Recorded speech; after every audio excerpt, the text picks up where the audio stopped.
Oh, I see. All right. Oh, that's right. Good morning, everybody. Good morning. Make a start. So we're welcoming Sharon back for a little break. So this session is the last session I'm going to do on the oil painting project as such. And I'm mostly going to talk really today. I might do a tiny bit, but it's mostly just talking. So next month's project is foliage and greens. So yeah.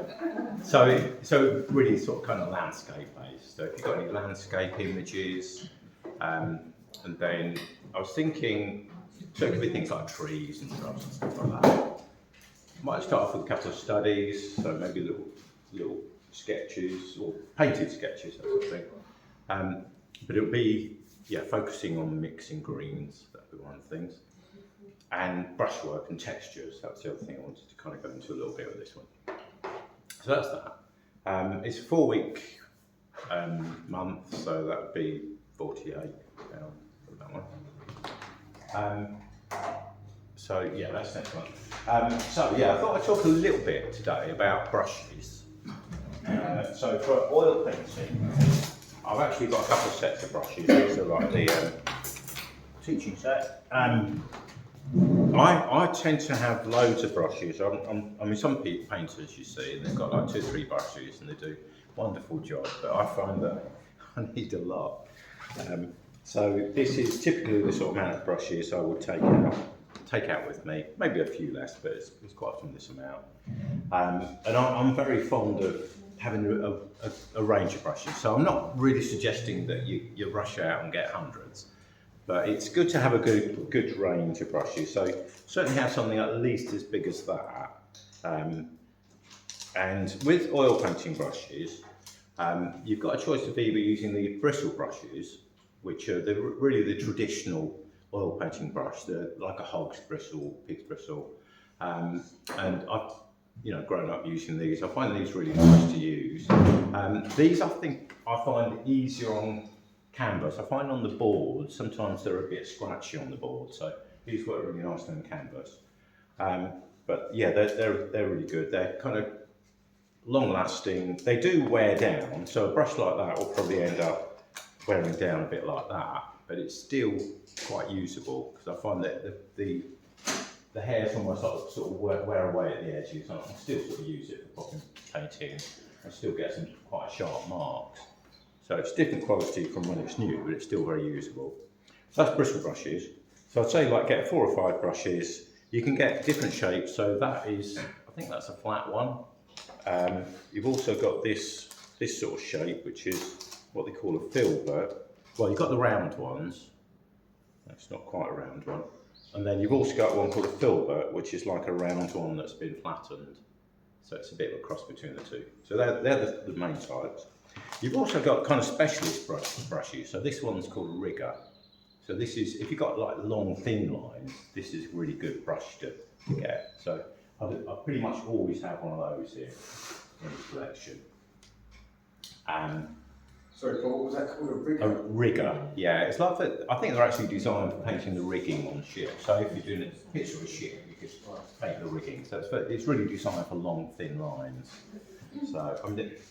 So that's that's quite a good one to have. I quite often use, for details, I tend to buy these little tiny sable brushes, and I buy quite cheap ones from the wholesalers, and I sell them to you as well. And I keep about half a dozen myself because they wear out quite quickly. But they are good for, this one's actually quite worn and it's losing its spring now, but it will still come to a point. Did that taste nice? Yeah. But it'll still come to a point. Whereas the nylon brushes, which is the other alternative you've got brushes, will kind of do that. They lose their shape. So that's one of my nylon flat brushes that's just sort of done that. So it's all right for scrubbing things in, but I can't get any sort of definition with that anymore. They're really nice. I never used to use nylon brushes, but I do quite a bit now. So these are a couple of sets of nylon brushes. This is a really cheap set from Lidl's. This is about £3. So, you know, they're cheap and cheerful. They're good when you get them, you know, or they're right when you get them. I don't tend to use the round ones much, but I just bought this because I thought they're useful for class.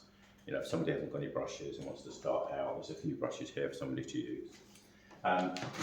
This set I got from Cassar. These are so they're about £3 for the set, which is really cheap. These are about 25 for 6 came in here, so that's fairly reasonable. And you'll find that just buying these individually, you might pay sort of like 10 quid for a brush, you know, individually. So I quite like getting these sets from Cassar because with 6 brushes, it works out quite a good deal.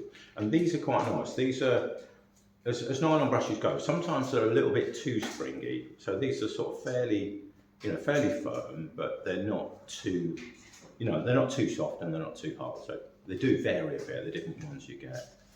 Another place you can get brushes that a lot of the really top artists get brushes from is this company here, Rosemary Brushes.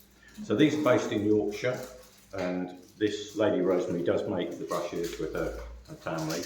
And they've got a worldwide reputation. I mean, I've met artists from all over the world who use these. So they've got a really good reputation, and there's a really wide range of brushes that they make. So watercolour brushes, oil brushes, acrylics, just anything and everything. They're mail order, so you can just get, I think the catalogues are free. So if you want to get a catalogue, you can just kind of get in touch and they'll send you a catalogue. And price-wise, they're not like dirt cheap, but they're probably a little bit cheaper than some of the ones you'll get, you know, other makes. So I think they're good value, good brushes. So I use these as well, but they don't work out quite as cheap as these ones. So I kind of use a bit of a mixture. So if there's a particular brush that doesn't fit here, you know, if I want some really little ones, I might try to get the Rosemary ones for that. So that's brushes. The other thing, what I was going to tell you about, I wanted to talk a little bit about medium. So we were talking about this a little bit last week. So with oil paints, once you've got this initial wash on, which I did the first week, and I think one I probably did with the solvent, with the traditional oil paints, and the other I might have used water with water mixable oil paints. So you can use whatever you need. So you can thin the paint initially just with solvent or water. Once you've got that first layer on, you want to gradually be adding either neat oil paint. So if I wanted to work a bit on here, you know, I could just mix some colour, just do a tiny bit here. So this, if I wanted to paint the puddle in, you know, I can start working some paints in here. Like that. So, you know, the paint is nice and fluid. I can paint it just as it comes straight out of the tube. So that is absolutely fine to do. But you might find that there are a few details, like say this telegraph pole here. If I try to do that just with the paint just neat, it will probably give me quite a dry brush mark. It's not too bad, but sometimes you get almost like a sort of dragged look to the marks. So that's when I tend to use a bit of painting medium. So what a painting medium is something with a bit of linseed oil in. Okay, so you've got with the traditional paints, you've got this refined linseed oil, which Chris gave last week. So that's for traditional paints, and then for the water mixable paints, there are a few manufacturers, and these are the two I've got. These are both called painting medium, so this will have some basically modified linseed oil in it that goes with the water mixable paints. And this one says if you want to thin it, you can thin it with, this is some stuff you can get called artisan thinners. So this goes with the water mixable oil. So this is a bit like solvent, but it isn't solvent, it's just like a sort of watery substance. And what I tend to do is just get one of these little jars and do about half and half of each and put it in the little jar, and then that I just keep with me, and that can be my medium then. I would do exactly the same with traditional oils, but I would use traditional oil, linseed oil this is. So it's just a vegetable oil, that's all it is. It's made out of seeds, linseeds. And I'll mix some of the solvent in with it. So a little bit of these two. What I would then, so if I wanted to thin something, do that one. Yeah, I should. I think I've got a bit here. Mix ready. Use that. So I should then be able to get nice sort of thin fluid lines. Not that fluid, but like that. Yeah. You mix the oil medium with the thinner. That's it. Yeah. You don't have to, but I find it's a bit too oily. Otherwise, I don't like it looking really, really oily. I guess that's a matter of taste. When I was at college, I think when I first started painting, I just had like my set with linseed oil and solvent, and I just used to just dip in the oil. But then when I went to art college, they said do about half and half, sort of mix up the medium with about half oil and half thinners of some sort.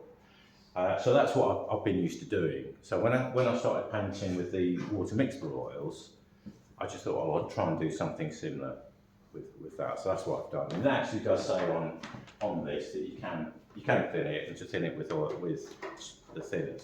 Actually, this other one, the Poker one, I read this one, and this says you can thin it with oil, so with water. So you might have to thin it with water. So if you've got something a bit more, but if you want to try these, try them out, see what you think.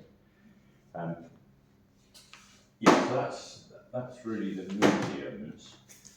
With oil painting, there's an idea of what they call the rule of fat over lean. So basically the idea is that the more layers of paint you've got on, the more oil you need in each layer.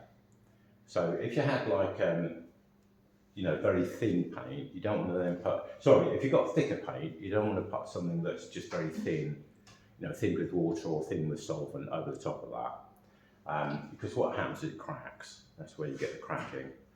And when I first bought the water mixable paints, I never had any of the mediums, so I just thought, I'll just thin it with a bit of water. And then there was quite a lot of little hairline cracks, I saw.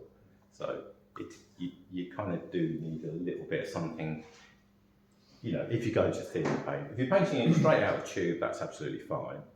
But if you want to do thinner areas, like thin lines, some more fluid areas, you probably can need some sort of medium. Is that okay? Yeah. So I won't do any more to that, but I just wanted to sort of give you a few more bits of information, really. Has anybody else got any questions on that? No, all good to go. Right, good.